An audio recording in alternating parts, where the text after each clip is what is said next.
We're here at the Geneva Motor Show with the all-new Mazda CX-30, and no, it is not a replacement for the CX-3. In fact, it's 12 centimeters longer, 3 centimeters wider, and 1.5 centimeters taller than its smaller cousin. And when it arrives in 2020, it'll likely be one of the most popular SUVs in Australia. So let's take a closer look.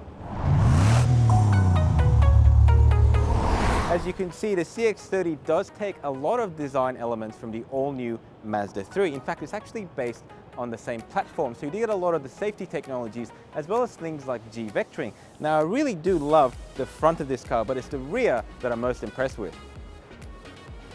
Unlike the CX-3, I really think the back of this car is much more grand. It takes a lot of elements from the CX-5. Actually, if you open the boot, you will see that this is a 430 litre capacity boot, and that's only 12 litres less than the CX-5, and it's almost double the size of the CX-3.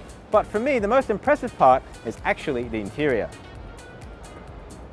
So I guess the main point of difference here is that this car is far more grown up than the CX-3. The interior is really next level. It's very Mazda 3, and that's a good thing because you get a lot of amazing technology, including this 8.8-inch screen, but also just general things like the surfaces. Everything feels really nice to touch. The seats, all the stuff up here, places where you probably wouldn't even ever touch, still feels really nice. So I think Mazda have definitely taken this more upmarket.